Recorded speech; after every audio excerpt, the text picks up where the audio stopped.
Hey everybody, it's me Peter, and today is VEDA Day 5. Yes, also known as Easter. In celebration of Easter, that is to say completely unrelated to Easter, I'm going to tell you guys a story. Specifically, I'm going to tell you a story of the sweatshirt that I'm wearing. I got this sweatshirt when I was passing through Missoula. And as you guys know, Missoula, as you may or may not know, you probably do though, because I think most of you are pretty in tune with this whole DFTBA thing. Missoula is where all of the DFTBA folks are located. Well, not all of them, but a lot of them. And also, it's where the DFTBA warehouse is located, and it's where Lindsay lives.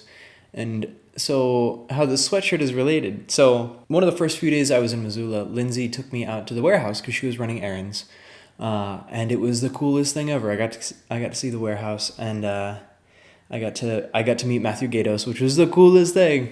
Hello, Matthew. If you see this, I remember you. You may not remember me. I'm the guy who keeps bugging you on Tumblr about making you cookies, and I'm totally going to because there's a kitchen right over there. It's fully my intention. But anyways, at the DFTBA warehouse, as you guys may or may not know, if you've ever worked retail, there's always like the box where defective stuff goes, and this sweatshirt was in it, and Lindsay was like, "Peter, you should have this sweatshirt," and I was like, "But, what? How? Okay."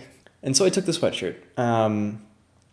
And I've used the sweatshirt. I've worn the sweatshirt. I wore the sweatshirt so many more times than I ever thought I would before I had it.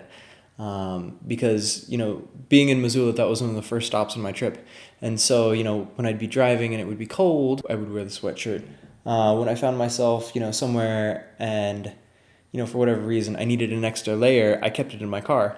When I was passing through Flagstaff, through Arizona, after visiting the VLA, the Very Large Array, which is, by the way, amazing, which actually that one is in Socorro, New Mexico.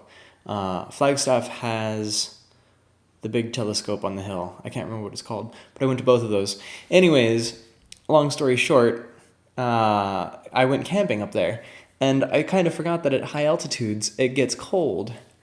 And it was a little bit colder than I was expecting. And so I was there with my, in my sleeping bag, which was rated for like 50 degrees, and I was so cold. And so I got the sweatshirt and I slept in the sweatshirt.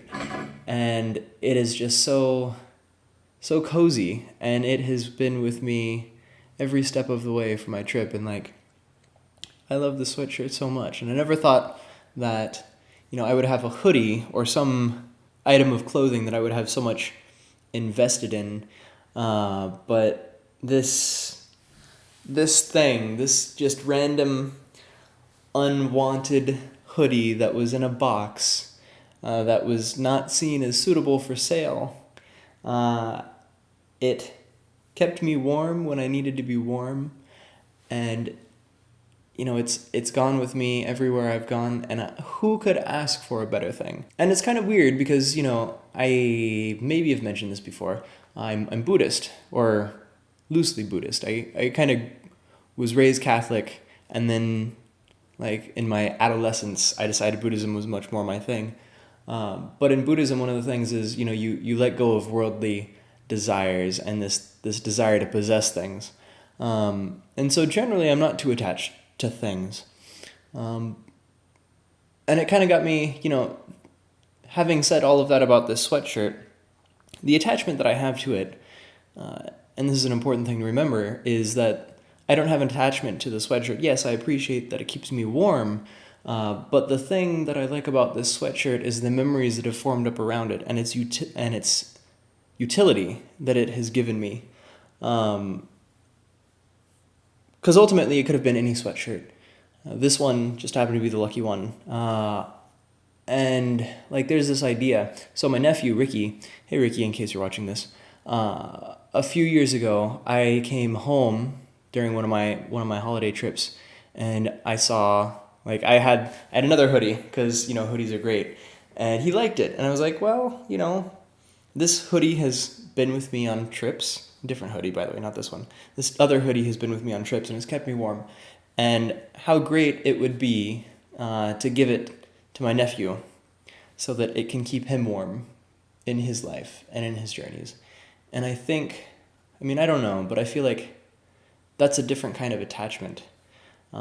We can ascribe emotional value to things, which is fine. Like, I like this hoodie, but it's not the hoodie that I like about the hoodie.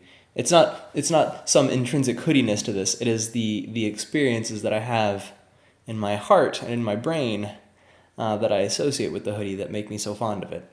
And I don't know why I felt like talking about this. It's just, today it was cold and it was raining, and it was great because California needs the rain.